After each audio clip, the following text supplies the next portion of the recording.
So today I wanted to talk a little bit about PiG's proposed balance patch. For those of you who don't know who I am, which I'm sure is everybody, my name's Ace.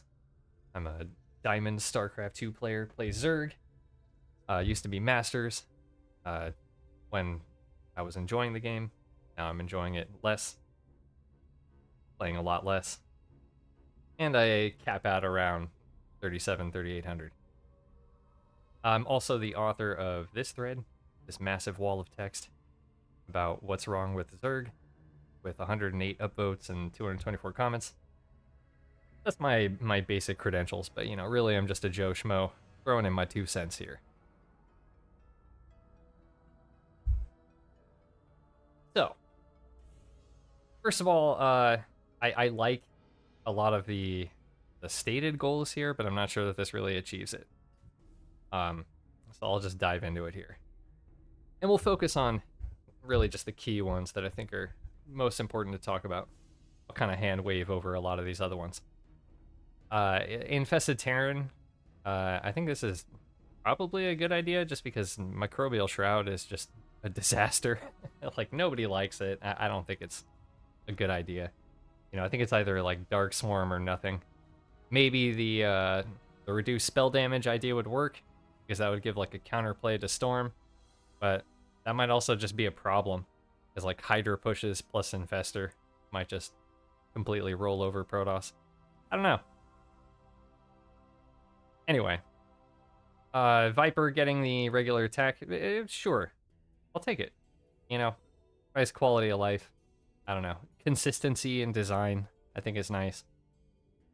But we're gonna hand wave that. This is really a more important thing to talk about, which is this Spire minus 6-second build time.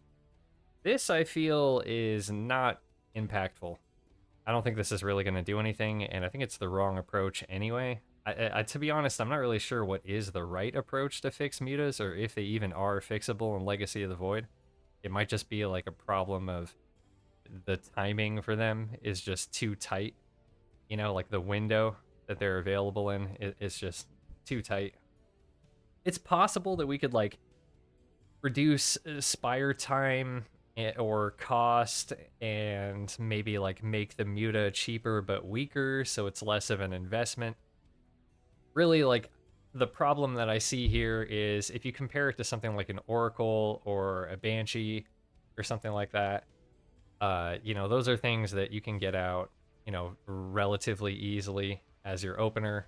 With Terran and Protoss, you're pretty much guaranteed to get like some drone kills if you control properly, and it'll have utility, especially the Oracle, right?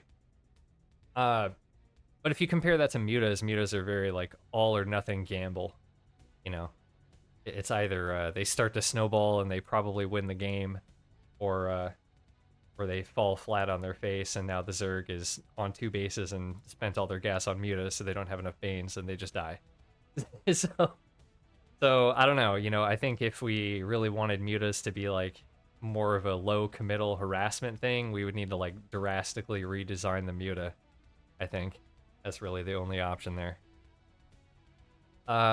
Centrifugal hooks, sure. I think I would rather have the upgrade damage back, but eh, you know, Banes kind of do need a little bit of help, I guess. But this is really the more important thing. Why are we doing this? This makes 0 sense to me. And I can see from the context of the rest of the changes here that PiG's philosophy here seems to be that Protoss, being is a race designed around surprise, right? It's that argument. We've heard this before. I think Artosa says explain this a lot in depth. It's an idea that Protoss, because they're all of their stuff is really big and expensive, so it's kind of like a difference between like discrete and continuous variable, where like because the units are bigger and fewer, it's easier to manage, and that makes the race easier to play. And then it becomes sort of like a race about strategy and knowledge and scouting and trying to blindside your opponent and do mind games more than it is a race about like mechanics, right? And there, there's not necessarily anything wrong with that, right? However, my problem is this is clearly setting up uh, a meta where we're going to have Protoss being able to see everything and denying almost all scouting. Because this I really don't think is necessary at all. I mean, correct me if I'm wrong, but can't Protoss just open 2 Stalkers and a Zealot and, like, not die to a Ling All-In and deny all scouting? Like, I really don't understand why this is necessary. And you can open with the Void Ray or the Phoenix after that and deny the, the third Overlord from coming in. And if you're trying to, do like a glaive follow-up or something like that and you don't want that to get scouted, you can do that. So I really don't understand why this would be necessary or why we're even talking about this. This doesn't make sense to me at all. Like, I just don't see how that could possibly be fair, or more importantly, how it could possibly be fun to have Protoss seeing everything that you do and you not being able to see anything that they do, and add to that the nature of Protoss. Because if we compare to like how much scouting tools Protoss has available, they have quite a lot. They've got the Adept Shade, which is invulnerable if you control it right. They've got the Oracle, which again, if you control it right, you're not going to lose it, and you're going to be able to cast Revelation. Then you've got the Sentry as well. I really just don't see. And then we've got the Observer too, like even on top of that. So I really don't see how Protoss could possibly need more advantages in scouting. That really doesn't make any sense to me at all. Broodlord. This, I think it's good, but I mean, to be honest, like, as annoying as it was how slow the Broodlord was, I would so much rather have the OG, like, Legacy of the Void and Broodlord from 2016 than I would have, the fast Broodlord with more reactive thing. Like, I enjoyed the Broodlord micro trick giving you extra range. Like, that was a skill-based thing that was interesting and fun. Like, it kind of meant that, even in a late game kind of turtley stalemate scenario where you have to break a Terran, they got like a really fortified line in defense. You can show up with all your stuff and be really ready, but there's still like that moment of nervousness because you're like, oh, I still got to execute this right. I can't just move into it, right? But if we go this way, then this is going to be a very A-movie thing, because, it being faster, in theory, would make it into like a kiting micro thing, but in reality, like, the range advantage means that it's not going to be like useful for you to do this, because you're going to be taking like 2 shots on the way in and 2 shots on the way out for every like kiting interaction that you do. That just doesn't make sense to me. If it had the range and it was fast, then this would make sense, but if it had the range and it was fast, then it would be broken as fuck. So I don't know. I think we probably just have to go back to it being super slow and having long range. I don't think this is the right way to go.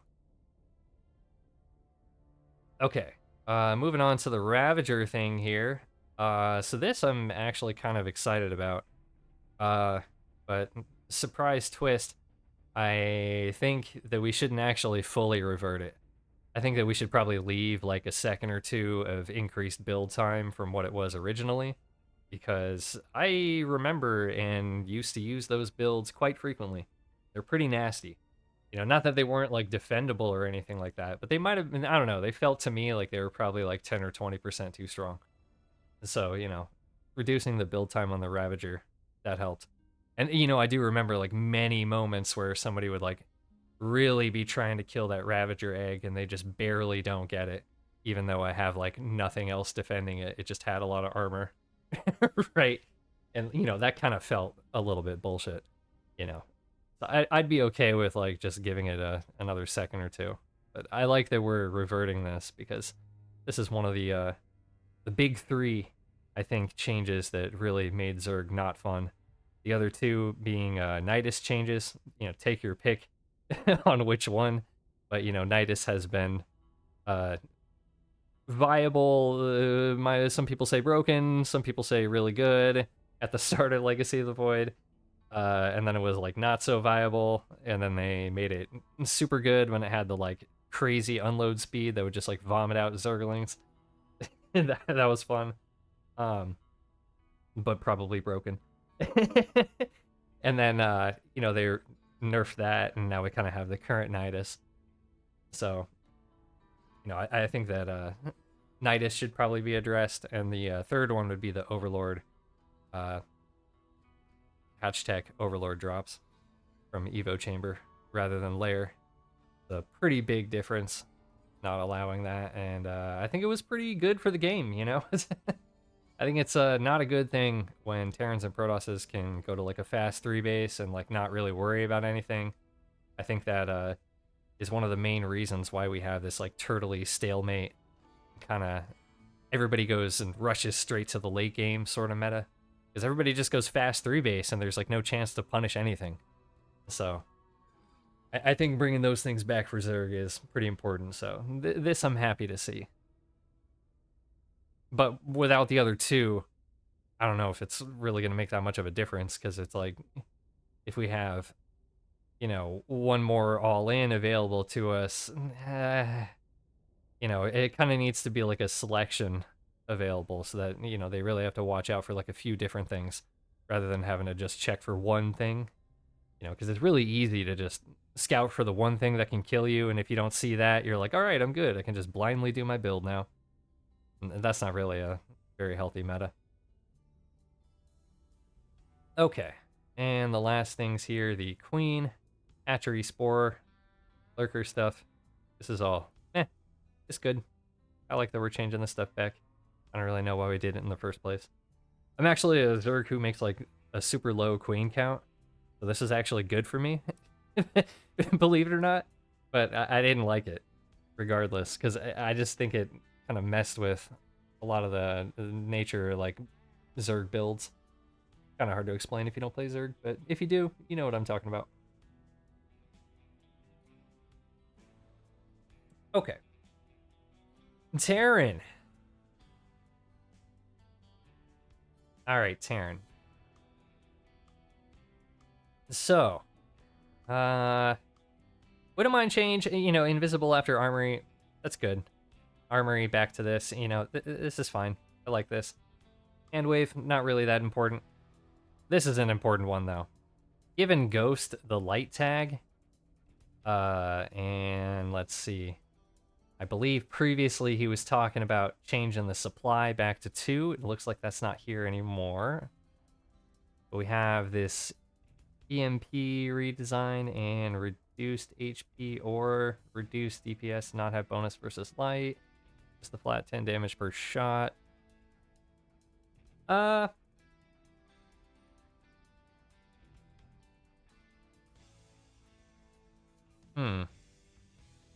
Okay, this I'm not really sure that I like, because the Ghost kind of has like a unique thing where it's a spellcaster that can actually kind of fight. And I don't know, that's kind of cool. Maybe I don't know, maybe that is a problem. Maybe that's like why the Ghost is a problem. I don't think so. I don't think that's actually a problem. I think that's just like a cool factor of the Ghost and part of its identity, and we should probably keep that. This plus the light tag is probably fine, and I'm guessing that he probably did this for some breakpoints that it would hit. So I'm fine with this. EMP redesign. This I'm not sure I like. This is basically making it okay, so it gets rid of the energy instantly, but the shield damage is now a damage over time, essentially. Effect on unit, it hits, does 100 shield damage over 2 seconds. I'm not sure that that's really going to make that big of a difference. If it was like 6 seconds, then yeah, that'd be a pretty huge nerf. This I'm not really sure is that big. It's gonna make a difference. I don't know if it'll make that much of a difference. I don't know. This feels to me like if we want to nerf EMP shield damage, we should just nerf EMP shield damage. This feels like it's making a lot of extra work and complicated stuff for not a very good reason. I don't know. People have talked about in the past making EMP damage over time. Personally, I never really saw it as necessary. Like, I don't know, different spells are different. I don't really think there's a problem with EMP being instant. Especially when you think about, like, feedback. You know, feedback just, like, zaps the energy instantly, it does damage instantly. It's a pretty similar spell, just not AoE. Okay, Raven. Raven having an auto attack. That's probably a pretty good idea, but this is a huge buff for Terran. Like, that's actually kind of crazy. Because I don't know if people really realize, like, how hard it is to play Terran in the late game, but, like, you need a lot of control groups. Similar to Zerg. You need a lot of control groups. But with Terran, it's like, a lot of them are siege units, too. And, you know, when you add a spellcaster to that, and it's overriding your stim, like, that just makes things really crazy. So, I don't know. I don't know. This is either going to be crazy good, or maybe it'll do nothing. Because if you're putting it in your main okay, yeah, because if you're trying to attack with it, like, why does it need an auto attack? Because you're A-moving with it, right? So why are you A-moving with it? Probably because it's in your main army hotkey, right? And if it's in your main army hotkey, you're still going to have the problem of it's overriding stim, and you have to tab over. So my prediction is that, like, most ladder players are probably still either just not going to make a Raven, or, you know, like, the Raven players are still going to have them in their own control group, would be my guess. I don't know. That's just my guess. Not really the most important change here, but kind of cool. You know, I like consistency. I like consistency in, like, the balance and, like, design philosophy, so all the spellcasters having an auto attack, that makes sense to me. You know, like, if that's the direction that we want to go. If we want none of them to have an auto attack, that makes sense to me too. To be honest, I would rather that we remove the High Templar auto attack. You know, I thought it was kind of funny. You know, yeah, it was a little bit lame or disappointing, I guess, whatever, but, you know, people make mistakes, and being able to laugh at a pro gamer not being perfect and making some mistakes is part of the reason why StarCraft is so great, right? I think it's not a good thing when people consider the pro players to be, like, perfect humans who never make any mistakes. It's like that gets us into dangerous territory quick. So yeah, I don't know. I would prefer that, but I don't really care. We can go this direction too. Okay. Reduced effectiveness of drilling claws. Yeah, why did we even do this? Yeah. Like, especially if we're gonna nerf the Widowmine AoE damage. Like, too many Widowmine nerfs. Like, this is probably a good one to revert. Cost reduced from what? Why?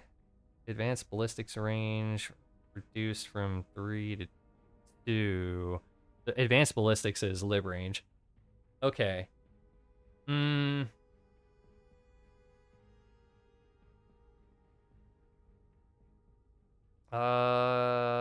know what? I'm fine with this. I think I've actually thought about the Liberator having too much of a gas cost in the past anyway, to be honest. I think I have actually suggested this among friends.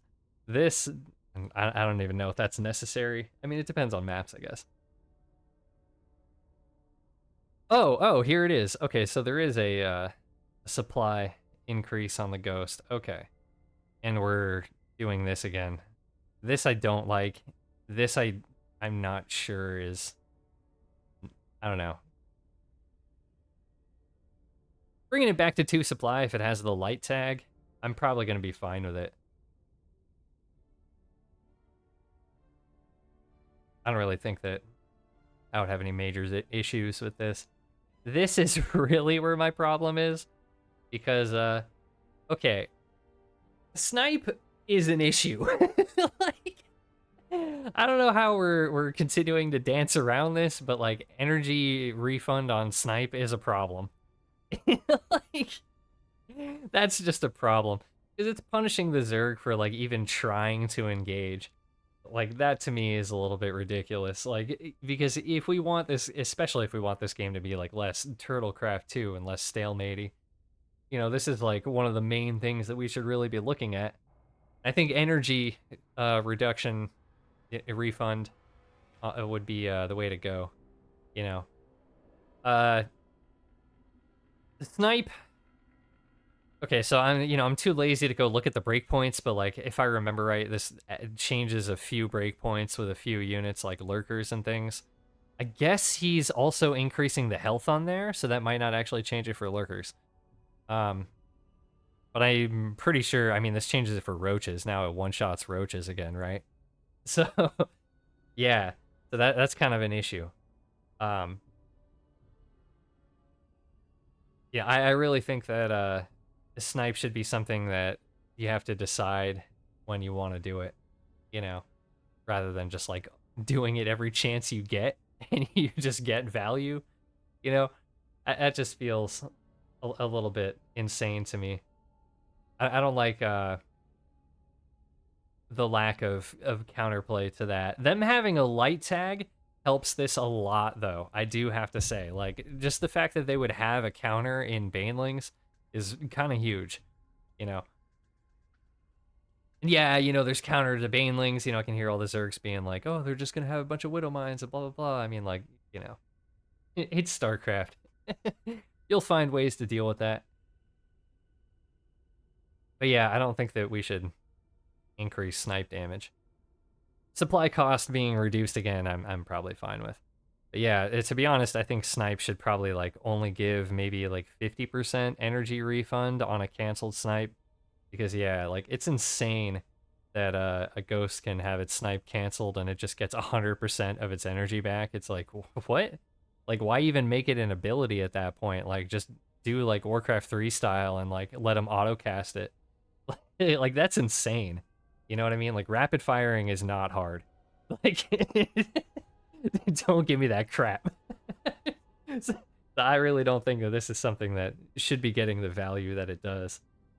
Especially when it's something that just, like, universally murders all Zerg units, and we're gonna go back to that? Like, I'm sorry, what? Like, that's ridiculous. Anyway.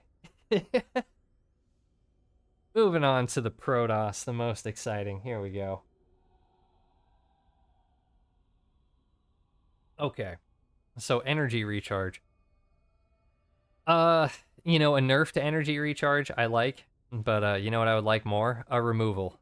Why do we even have this ability? Like, this to me is an ability that is just gonna break RTS design, or not really like RTS, it's like specifically StarCraft 2. Because StarCraft 2, all the casters are balanced around their gas cost. And that's a very clear design philosophy that's built into the core of the game. And by adding energy recharge from a mineral building, like, that fundamentally breaks that interaction.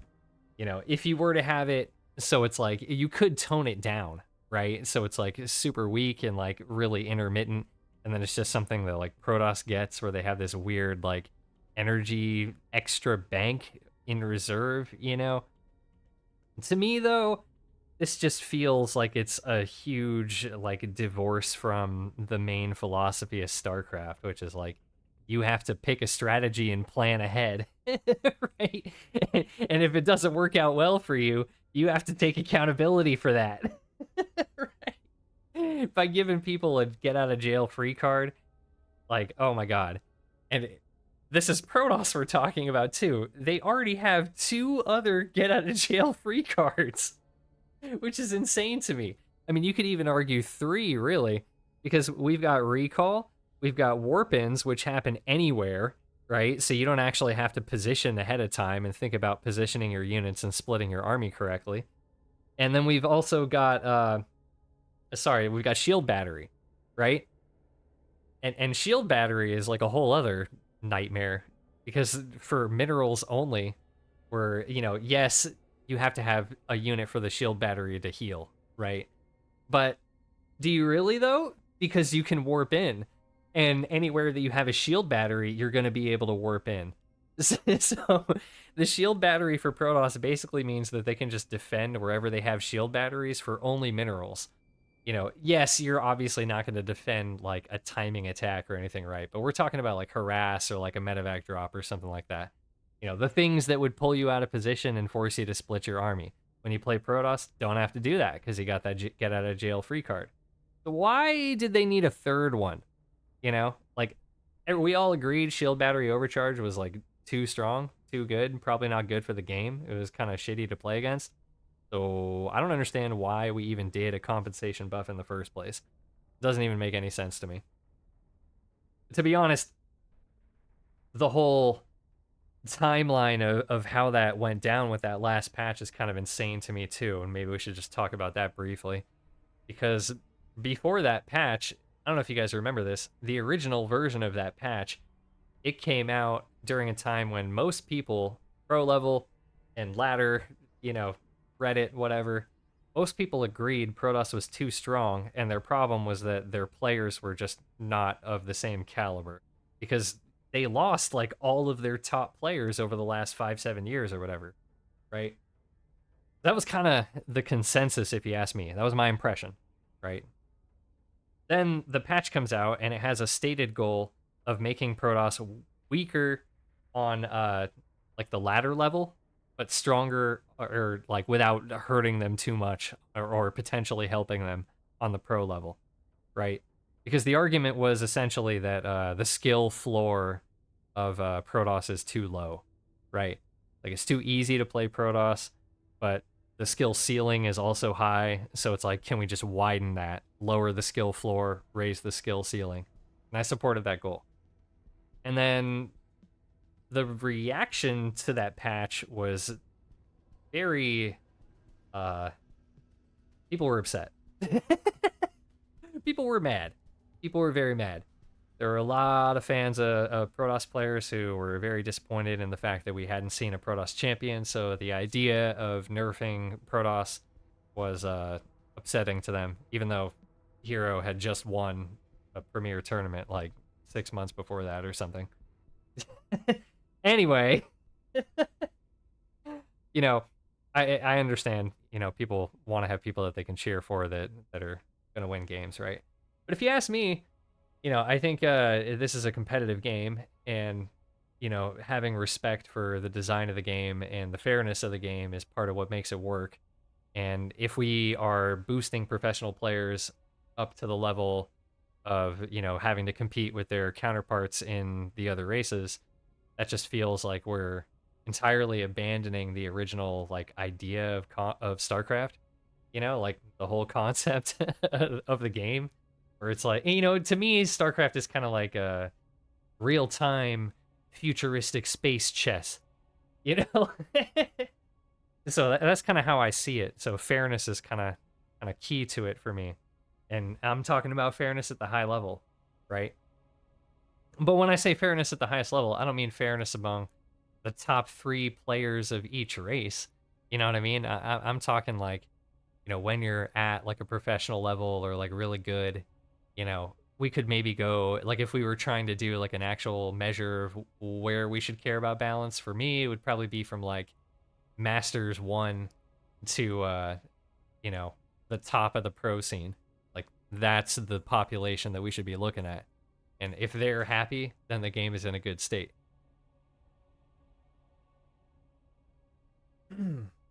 Anyway, moving on here. We're going to talk about Observer Surveillance Mode. Meh. Who cares? That's fine. Oracle Revelation. Yeah. So I don't know if this is really a bug or if it's like they just put the wrong number in because they didn't understand that it's the range to cast the ability, but people cast it with the radius of the ability in mind. So you kind of have to add the radius to the range when you're thinking about what the range of the spell is. So anyway, but you know, probably a good idea that we nerf this. I don't know. Be honest, I'm not really sure Revelation is that big of an issue right now. I think a bigger issue is the fact that we have energy recharge, which allows infinite hallucination scouting. And that just should never be a thing. I don't think any race should ever have complete information 100% of the time. I think that's a huge problem. Especially Protoss, though. Like, Protoss is the worst race to give complete information to. So I don't know why we're doing this. This, though, I mean, this helps, right? This, I mean, if we just want to make more Zerg players mad, sure. I mean, I'm fine with this, you know? Like, losing for stupid reasons. Okay. I mean, I don't know. I don't know how I feel about this yet.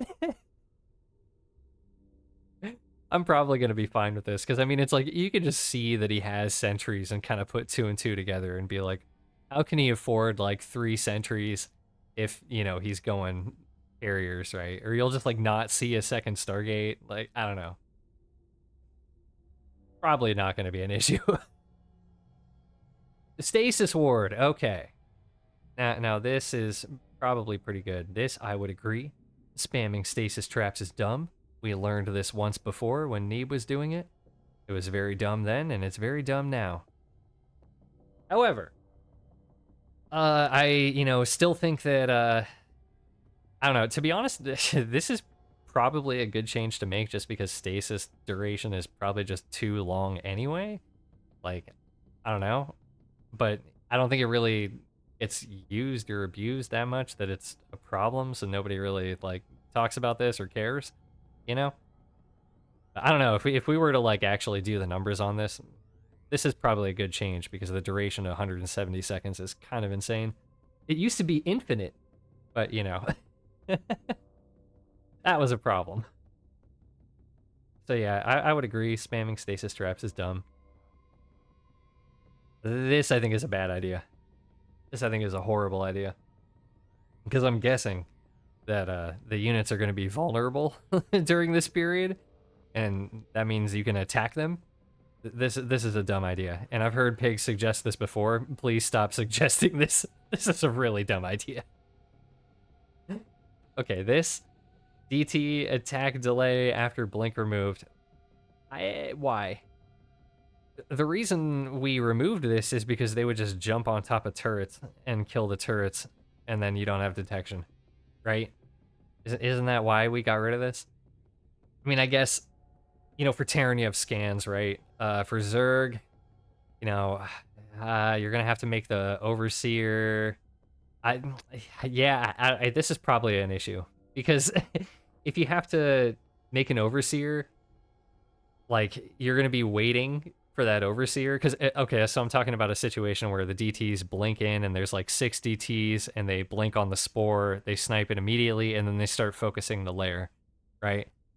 So in that situation, they're probably gonna kill the lair and before your Overseer even finishes, right? And then it's like, okay, you have an Overseer, but you have, hopefully 2 of them, maybe just 1, right? And you lost your lair, you know?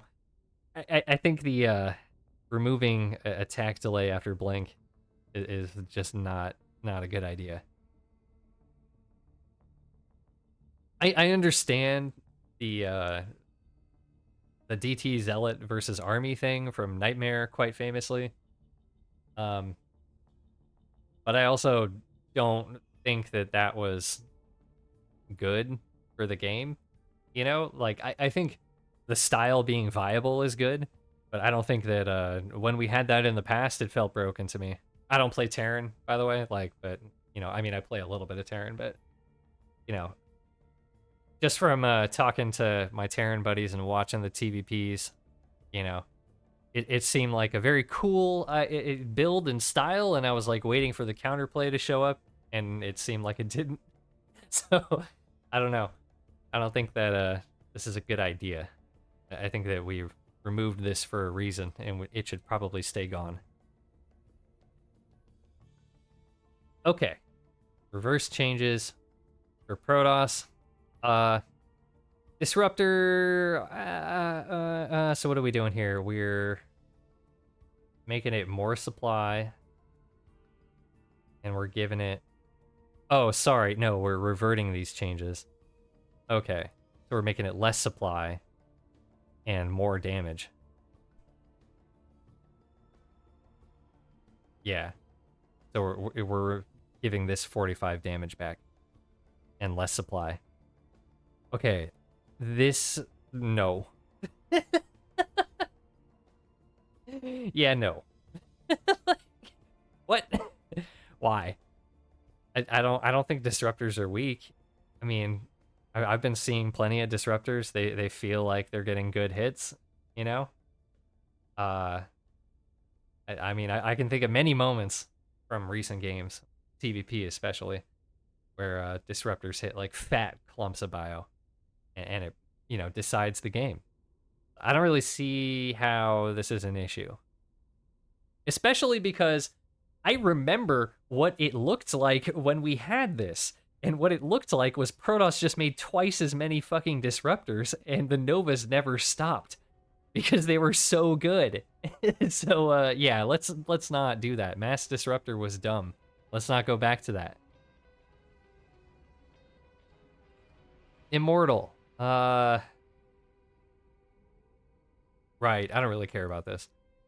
Tempest.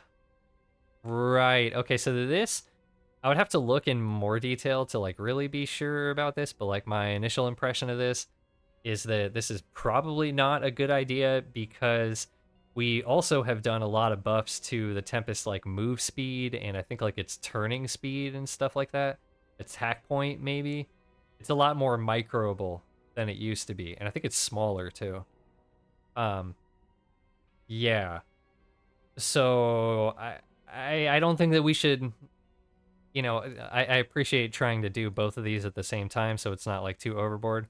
But yeah, I don't think that we should be giving Tempest more range when they're already like super microable. I understand we're not also giving them back the health, and that's a big thing because especially as I was talking about with the Broodlord, if it's a weak unit, it doesn't really matter if you can micro unless you have the range. If you have the range, it doesn't really matter how weak you are, right? Vikings have had this problem since the dawn of Vikings. And, although they've gotten some health buffs, they're still pretty made out of paper, right? But they still get their job done because they have really good range, and you can micro them.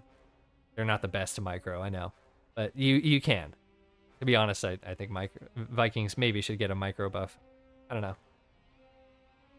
Anyway, that is my thoughts. Not gonna go over this stuff. Yeah, we should probably fix the Cyclone lock-on bug. But yeah. Oh, maybe I should mention briefly. I don't think this can be fixed. Sorry, the Protoss assimilator bug. I don't think this can be fixed without also like just reverting the idle worker on gas change.